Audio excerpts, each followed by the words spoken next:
Hello guys, welcome to Crick 360. Guys, ఇంకొకసారి మనకి Australia చేతులైతే భంగపాటు తప్పలేదు. తెలిసిందే, నిన్న జరిగిన అండర్-19 ఓడిఐ వరల్డ్ కప్ ఫైనల్లో భాగంగా మన ఇండియా వాళ్ళు ఆస్ట్రేలియా వాళ్ళ పైన ఓడిపోవడంతో కోట్ల మంది భారతీయుల ఆశల మీద అయితే నీళ్లు జన్నట్టు అయిపోయింది. కాకపోతే ఈ టోర్నీలో మన ఇండియాను ముందుండి నడిపించిన మన captain cum top scorer Uday Saharan తనదైన షాట్లతో ఆకట్టుకున్న సచిన్ దాస్ వాళ్ళ యొక్క స్టోరీలు అయితే ఇప్పుడు వైరల్ అవుతున్నాయి అనమాట. మనం ఈ వీడియోలో ఏం చేద్దామంటే వాళ్ళిద్దరు స్టోరీలు షార్ట్ అండ్ స్వీట్ గా తెలుసుకోవడానికి అయితే ట్రై చేద్దాం. ఫస్ట్ మన కెప్టెన్ అయిన ఉదయ్ సహరన్ విషయానికి వచ్చేసి, ఉదయ్ సహరన్ పుట్టింది వచ్చేసి రాజస్థాన్లోని గంగానగర్ లో. వాళ్ళ డాడీ ప్రతాప్ సహరన్, అతను కూడా ఒక సర్టిఫైడ్ క్రికెట్ కోచ్. అందుకనేమో అంత బాగా తీర్చిదిద్దాడు కొడుకుని.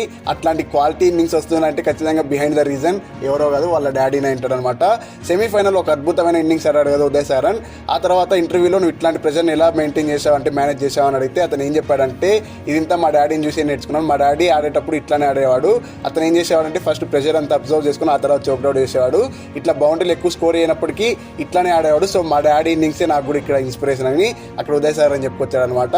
ఉదయ్ సహరన్ క్రికెట్ బ్యాక్గ్రౌండ్ ఉన్న ఫ్యామిలీలో పుట్టినప్పటికీ అతనికైతే ఛాన్సెస్ అయితే అంత ఈజీగా రాలేదనమాట. అతనైతే మెట్టు ఎదుగుతూనే వచ్చాడని చెప్పాలి. అతనైతే అండర్-14, అండర్-16, అండర్-18 దాకా పంజాబ్కి ప్రాతినిధ్యం వహించాడనమాట. అక్కడైతే చక్కటి ఇన్నింగ్స్తో ఆకట్టుకుంటూ కన్సిస్టెంట్గా పర్ఫామ్ చేస్తూ ఇక్కడ దాకా వచ్చాడనమాట. ఫస్ట్ వచ్చేసి అతనైతే ఇండియా బీక్ ఆడినప్పుడు 5 ఇన్నింగ్స్లోనే దగ్గర 298 పరుగులు ఏం చేశాడు. సో దాంతో అయితే సెలెక్టెడ్ దృష్టిలో పడ్డాడు. అది కాకున్నట్టు ఛాలెంజర్స్కి అతను కెప్టెన్గా వ్యవహరించినప్పుడు అతని కెప్టెన్సీ పట్టిమ చూసి మన సెలెక్టర్స్ అయితే అండర్-19 వరల్డ్ కప్ అయితే కెప్టెన్గా అయితే నియమించారనమాట.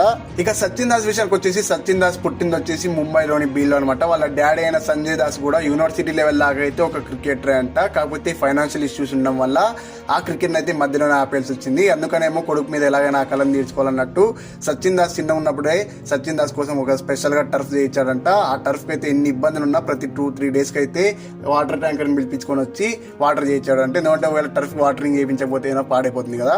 సో ఆ కష్టాన్ని అయితే వాళ్ళ చిన్ననాటి కోచ్ ఉంటాడు సచిన్ దాస్, వాళ్ళ చిన్ననాటి కోచ్ అజహర్ కూడా కొనియాడాడు అనమాట వాళ్ళ డాడీ కష్టాన్ని. అందుకని ఇప్పుడు ఈ లెవెల్లో ఉన్నాడు అనుకోండి సచిన్ దాస్.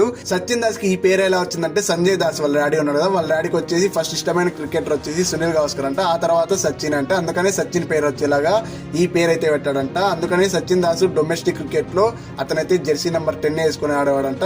ఆ జెర్సీ నెంబర్ 10 అనేది చాలా ఇన్స్పిరేషన్ ఇచ్చేదని ఒక ఇంటర్వ్యూలో అయితే చెప్పుకొచ్చారు. సచిన్ దాస్ యాక్చువల్ అంటే రీసెంట్ గా కన్క్లూడ్ అయిన మహారాష్ట్ర ప్రీమియర్ లీగ్ లో అదరగొట్టడంతో సెలెక్టర్స్ దృష్టిలో పట్టి ఇప్పుడు ఈ టీంలో అయితే ఉన్నాడనమాట.